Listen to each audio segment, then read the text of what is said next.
नमस्कार दोस्तों, क्या हाल है। आशा करता हूँ कि खुश होंगे, मस्त होंगे और बढ़िया होंगे दोस्तों। और बढ़िया रहना भी चाहिए मेरे प्यारे विद्यार्थियों।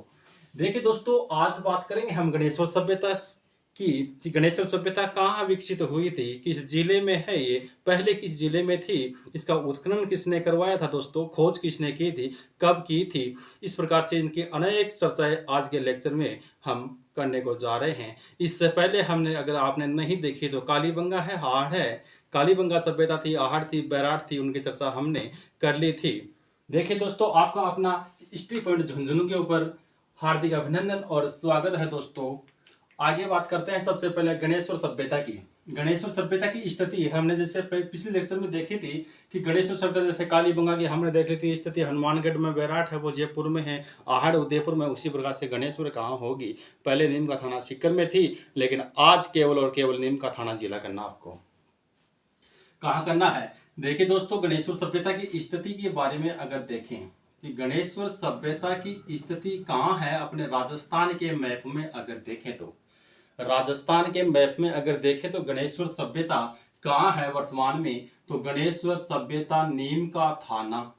कौन सा थाना, तो नीम को थानो, नीम का थाना। अब सीकर साकर कुछ नहीं लगाना है। पहले क्या आदत थी कि अपना नीम का थाना सीकर करते थे, लेकिन आज केवल जिला ही करना है आपको। गणेश्वर सभ्यता की स्थिति नीम का थाना में ही करना है। अब नीम का थाना में इसकी स्थिति होगी दोस्तों, तो नदी अगर आपसे पूछे कि गणेश्वर सभ्यता किस नदी के किनारे विकसित हुई थी, अर्थात किस नदी के किनारे ये पनपी ये सभ्यता, तो आपको करना है कांतरी नदी। कौन सी नदी, कांतरी नदी। तो लिख लो, गणेश्वर सभ्यता कांतली नदी के किनारे। गणेश्वर सभ्यता की खोज दोस्तों किसने की थी, ये पूछे कि गणेश्वर सभ्यता के खोजकर्ता कौन है, दो चार दे करके पूछ ले कि गणेश्वर सभ्यता के खोजकर्ता कौन है, तो देखे दोस्तों, आरसी अग्रवाल करना आपको। कौन सा अग्रवाल, अग्रवाल कौन सा करना है, आरसी अग्रवाल करना है। अगर आपको खोजकर्ता के बाद में उत्खनन कार्य किसने करवाया दोस्तों, क्योंकि आरसी अग्रवाल ने केवल खोजा था, खोजने के बाद में खुदाई का काम किसने करवाया, तो दोस्तों फिर से आरसी अग्रवाल कर देना। क्या कर देना, आरसी अग्रवाल, और इनके साथ में विजय कुमार जी को साथ में जोड़ देना। किसको, तो विजय कुमार जी को साथ में जोड़ दो। तो अग्रवाल, आरसी अग्रवाल और विजय कुमार ने इसकी उत्खनन कार्य, इनका उत्खनन कार्य कराने वालों में आरसी अग्रवाल और विजय कुमार थे। खोज किसने करवाई थी, तो आरसी अग्रवाल ने करवाई थी। कब करवाई थी, तो 1977 ईस्वी में करवाई थी दोस्तों।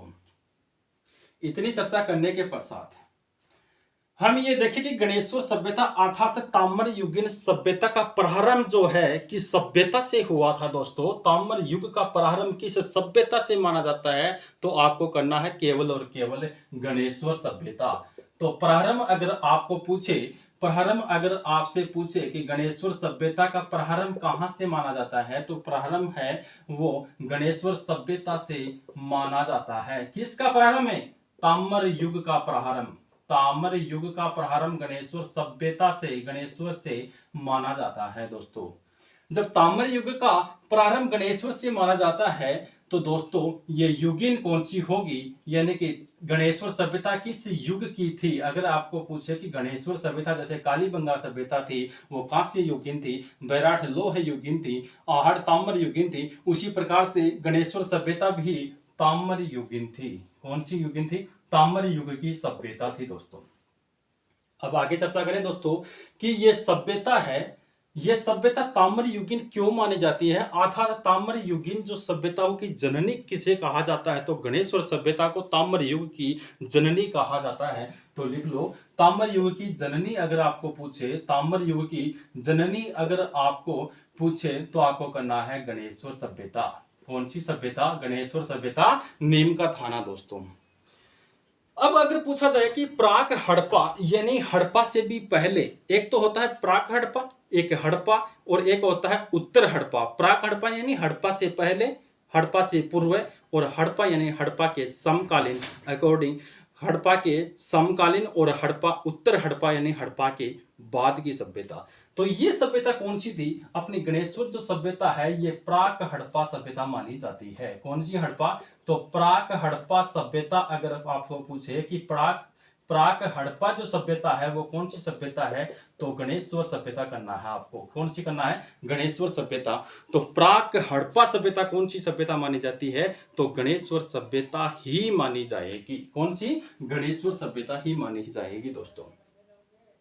अब इतनी बात होने के पश्चात हम देखेंगे दोस्तों कि इसका टाइम पीरियड क्या रहा होगा सर। क्या कि कब की ये विकसित कब हुई थी ये सभ्यता, गणेश्वर सभ्यता कब की सभ्यता है? तो लिखो समय। गणेश्वर सभ्यता का समय जो है आपको करना है 2800 बीसी। बहुत बहुत इंपॉर्टेंट क्वेश्चन है दोस्तों कि समय अगर पूछा जाए आपको तो 2800 बीसी दोस्तों, बिफोर क्राइस्ट यानी ईसा पूर्व। बिफोर क्राइस्ट यानी ईसा पूर्व। अब देखिए दोस्तों, एक व्यक्ति का नाम आता है यहाँ डीपी अग्रवाल का। किसका नाम आता है? डीपी अग्रवाल साहब कहते हैं कि ये जो सभ्यता यानी कि 2800 बीसी जो समय है, जो डीपी अग्रवाल ने C14 आपने नाम सुना होगा, कार्बन C14 का नाम आपने सुना ही होगा। कार्बन डेटिंग पद्धति के आधार पर, कार्बन डेटिंग पद्धति के आधार पर इस सभ्यता का समय जो है वो 2800 बीसी बताया। किसने बताया? डीपी अग्रवाल ने। C14 कार्बन डेटिंग पद्धति के आधार पर डीपी अग्रवाल ने इस सभ्यता का समय 2800 बीसी माना है दोस्तों। अब देखिए दोस्तों, ताम्र युगीन संचयी, ताम्र संचयी संस्कृति अगर आपको पूछा जाए कि ताम्र संचयी यानी तांबे को इकट्ठा करने वाली संस्कृति, ताम्र संचयी संस्कृति अगर पूछा जाए आपको कि ताम्र संचयी संस्कृति किसे कहा जाता है, ताम्र संचयी संस्कृति अगर आपको पूछा जाए तो भी गणेश्वर ही करना है। ताम्र संचयी संस्कृति अगर पूछा जाए दोस्तों तो आपको गणेश्वर ही करना है। कौन सा करना है? गणेश्वर सभ्यता ही। ताम्र संचयी पूछा जाए तो भी गणेश्वर सभ्यता ही। पुरातत्व का अगर पुष्कर माना जाए तो भी गणेश्वर करना है। तो लिखो ताम्र संचयी संस्कृति गणेश्वर सभ्यता को कहा जाता है। मैं बता नहीं रहा हूं, बार बार बिल्कुल शॉर्ट्स वीडियो होगा, मात्र 10 मिनट का, ज्यादा से ज्यादा 10 मिनट का होगा दोस्तों। लेकिन जो मैं लेक्चर में आपको इंपॉर्टेंट जो बातें बताऊं वो अलग से नोट कर लेना दोस्तों। गणेश्वर सभ्यता से जितना मैंने बताया है इनके अलावा कुछ भी नहीं पढ़ना है, इनके अलावा कुछ भी नहीं आएगा। इतना ही नहीं, आरएस परी और फर्स्ट ग्रेड में भी सम्मिलित करने में अगर प्रश्न इधर उधर से कैसे भी घुमा के देगी दे आपको तो भी यहीं से ही बनेगा प्रश्न, इसके अलावा कुछ भी नहीं बन सकता दोस्तों। तो ताम्र संचयी संस्कृति किसे कहा जाता है? तो गणेश्वर सभ्यता को ताम्र संचयी संस्कृति कहा जाता है। पुरातत्व का पुष्कर अगर पूछा जाए आपको तो भी गणेश्वर ही करना है। तो लिखो अगला क्वेश्चन, पुरातत्व का पुष्कर। कौन सा? पुरातत्व का पुष्कर अगर पूछा जाए, पुरातत्व का पुष्कर, पुष्कर कहाँ है? राजस्थान के अजमेर में है। लेकिन पुरातत्व का अगर पुष्कर पूछा जाए तो आपको गणेश्वर नीमका थाना में करना है। कहाँ करना है? पुरातत्व का पुष्कर पूछा जाए तो गणेश्वर नीमका थाना में। लेकिन पुष्कर मेला कहाँ लगता है? तो अपने राजस्थान के अजमेर जिले में लगता है दोस्तों। इतनी बात हो चुकी है अपनी। अब बात करें कि सर हमने कालीबंगा, बैराठ, आहड़ में अवशेष देखे थे, तो क्या गणेश्वर सभ्यता से हमें क्या अवशेष देखने को नहीं मिले? बिल्कुल मिले दोस्तों। गणेश्वर सभ्यता के जो अवशेष हमें यहाँ से देखने को मिले वो अवशेषों में बिल्कुल 2-3 अवशेष हैं। आप अलग से नोट करो उनको। गणेश्वर सभ्यता के अवशेष लिखो अगली लाइन में। गणेश्वर सभ्यता के जो अवशेष हैं, गणेश्वर सभ्यता के अवशेषों में सबसे पहले देखोगे आप कि सर हम मकान कैसे मिले यहां से। गणेश्वर सभ्यता के मकान कैसे मिले? गणेश्वर सभ्यता से हमें एक बांध देखने को मिला। वो बांध किस प्रकार के पत्थरों से बना था या ईंटों से बना था? जैसे मकान पत्थरों के थे, कालीबंगा की तरह है कच्ची ईंटों के थे, यानी दिनहीन बस्ती थी वो, तो इनके मकान भी क्या क्या ईंटों के थे या पत्थरों से, वो देखेंगे दोस्तों। उसके बाद में हम देखेंगे मर्दभांड कि ये मर्दभांड कैसे थे यहाँ पर। और मर्दभांड अगर हमने देख लिया तो दोस्तों यहाँ से हमें उपकरण क्या क्या मिले, ताम्र के जो उपकरण है वो कौन कौन से हमें यहाँ से उपकरण देखने को मिले दोस्तों, ये चीजें हम देखेंगे यहाँ से। तो सबसे पहले मैं बात करता हूँ मकानों की। तो ये अपनी जो गणेश्वर सभ्यता है, गणेश्वर सभ्यता के जो मकान है बिल्कुल पत्थर से निर्मित थे। किससे निर्मित थे? गणेश्वर सभ्यता के मकान पत्थरों से निर्मित थे। और गणेश्वर सभ्यता से जो हमें बांध दिखाई दिया, गणेश्वर सभ्यता से जो हमें बांध मिला दोस्तों, वो बांध भी पत्थर से निर्मित था, यानी पत्थरों से निर्मित था दोस्तों। उसके बाद में मर्दभांड की अगर मैं बात करूं तो मर्दभांड जो है तस्तरिया है, प्याला है और एक कुंडिया, 3 प्रकार के मर्दभांड हमें यहाँ से देखने को मिले। मर्दभांडों में जैसे कि तस्तरिया जो है आज के खाना पकाने का, या तो खाना पकाने का साधन होगा, उनका उपकरण होगा, या खाना खाने का उपकरण होगा थाली टाइप में। जिस प्रकार से कुंडिया जो है, जैसे कुंडा जो होता है जिसमें आटा गूंदने के काम में आता होगा उनके, इस प्रकार से अनुमान लगाया जाता है दोस्तों, हमने कुछ देखा नहीं है। और उपकरणों में हमने बात की तो ताम्र कुल्हाड़ी, तांबे की कुल्हाड़ी मिली हमें, यहाँ से हाथ की चूड़ियाँ मिली, और जैसे कि आहड़ से हमें गूंठियाँ मिली, लेकिन यहाँ से गूंठी नहीं मिली हाथ से, तो ताम्र कुल्हाड़ी मिली, सुई मिली, चूड़ियाँ मिली, और यहाँ से सुई मिली, ताम्र और मछली पकड़ने का कांटा मिला हमें यहाँ से, और बाणागर मिला। बाणागर होता है बाण का अगला भाग, यानी कि बाणागर मिला।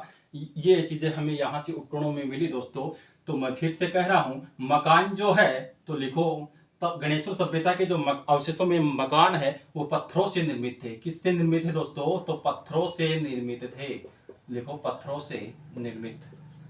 इतना ही करना कि गणेश्वर सभ्यता से जो मकान मिले वो पत्थरों से निर्मित थे। बांध जो है वो भी किससे निर्मित था? पत्थरों से निर्मित था, पत्थर से, यानी कि पत्थरों से दोस्तों। उसके बाद में अगर मर्दभांड की बात करें तो मर्दभांडों में तस्तरियां, क्या है? तस्तरियां। एक दोस्तों यहाँ से प्याला मिला है मर्दभांडों में। मर्दभांड मिट्टी के उपकरण होते हैं दोस्तों। मर्दभांड, मर्द यानी मिट्टी, मर्दभांड मिट्टी के बर्तन, भांड यानी बर्तन। तो तस्तरियां, प्याला और कुंडिया, तस्तरियां, प्याला और कुंडिया दोस्तों। उसके बाद में ये तस्तरिया, प्याला, कुंडिया ये मर्दभांडों में मिली। अब देखिए दोस्तों, इससे पहले मैं बात करता हूं कि तस्तरी, प्याले और कुंडिया जो मर्दभांड है वो नीले, कौन सा? एक तो नीला रंग, नीले प्लस काले रंग से युक्त होने के कारण, नीले और काले रंग से युक्त होने के कारण ये मर्दभांड जो थे वो नीले रंग और काला रंग। तो लिखो मर्दभांड, यानी कि इसका जो क्वेश्चन बनेगा, एक बार क्वेश्चन आया था कि कपीश्वरणी के उदाहरण कहाँ से मिलने को दिखते हैं। कपीश्वरणी मर्दभांड किसे कहा जाता है? तो गणेश्वर सभ्यता से जो मर्दभांड मिले उनको कपीश्वरणी मर्दभांड कहा गया दोस्तों। क्यों कहा गया? क्योंकि ये जो मर्दभांड थे वो काले और नीले, काले प्लस काला यानी नीला रंग से युक्त थे। काले और नीले रंगों से युक्त, काले और नीले रंगों से युक्त होने के कारण इन मर्दभांडों को कपीश्वरणी मर्दभांड कहा गया। तो गणेश्वर सभ्यता से जो कपीश्वरणी मर्दभांड मिले, अर्थात मर्दभांड जो मिले उनको कपीश्वरणी क्यों कहा गया दोस्तों? गणेश्वर सभ्यता के अवशेषों में हमें जो मर्दभांड मिले उन मर्दभांडों को कपीश्वरणी क्यों कहा गया? तो वो काले और नीले रंगों का सम्मिश्रण होने के कारण उन मर्दभांडों को कपीश्वरणी मर्दभांड नाम दिया गया था दोस्तों। इस प्रकार से हमने यहाँ पर कुछ प्रमुख बातें चर्चा की है। लेकिन अगर लॉन्ग टाइम में देखा जाए दोस्तों तो 1 घंटे का लेक्चर हो सकता था, लेकिन हमें 1 घंटा व्यस्त में गंवाना नहीं है। एग्जाम में प्रश्न कहाँ से बनेगा दोस्तों? उस एग्जाम में जो प्रश्न बनने के लायक जो क्वेश्चन था वो हमने यहाँ से उठा लिए हैं दोस्तों। इनके अलावा कुछ भी पूछने को नहीं जाता है। तो कहने का मतलब, जननी पूछे तो भी गणेश्वर, खोज की किसने? आर.सी. अग्रवाल ने। उत्खनन में आर.सी. अग्रवाल के साथ में विजय कुमार आ जाते हैं। फिर उसे ये ताम्र युगीन सभ्यता की जननी के साथ में प्राक हड़प्पा, यानी हड़प्पा से भी पूर्व की सभ्यता अगर देखा जाए दोस्तों ताम्र युग में तो गणेश्वर ही मानी जाती है। इस प्रकार से जो उपकरण, जो आहड़ की जो तांबे गलाने की भट्टिया जो कहाँ से मिली है, तांबे गलाने की जो भट्टिया थी वो आहड़ में जाना है, न कि गणेश्वर में जाना है आपको। इस प्रकार से आपको विभाजित करते हुए इसका अध्ययन करना है दोस्तों। अगर वीडियो लेक्चर अगर आपको अच्छा लगे तो शेयर करना अपने दोस्तों के साथ में। इतना नहीं, अगर आपसे इस सभ्यता में ये भी अगर पूछे कि जो सिंधु घाटी सभ्यता के लोग थे वो तांबा आयात कहाँ से करते थे। सिंधु घाटी सभ्यता के लोग अपना तांबा कहाँ से आयात करते थे, तो दोस्तों अपने गणेश्वर नीम का थाना से वो लोग अपना तांबा जो है अपने उपकरण बनाने के लिए गणेश्वर सभ्यता से तांबा आयातित करते थे। यानी कि गणेश्वर सभ्यता के जो लोग हैं वो सिंधु घाटी सभ्यता के लोगों को अपना तांबा है वो निर्यात करते थे। धन्यवाद दोस्तों, पढ़ते रहे, लिखते रहे और खुश रहे, मस्त रहे दोस्तों। अगर वीडियो अच्छा लगे तो अपने दोस्तों के साथ में शेयर करो। अगर आप चैनल पर नहीं हो तो जरूर से चैनल पर रहना दोस्तों, और वीडियो के अंतिम समय तक आपको बने रहना चाहिए। पता नहीं कब कौन सी बातें आपको बता दी जाए। धन्यवाद।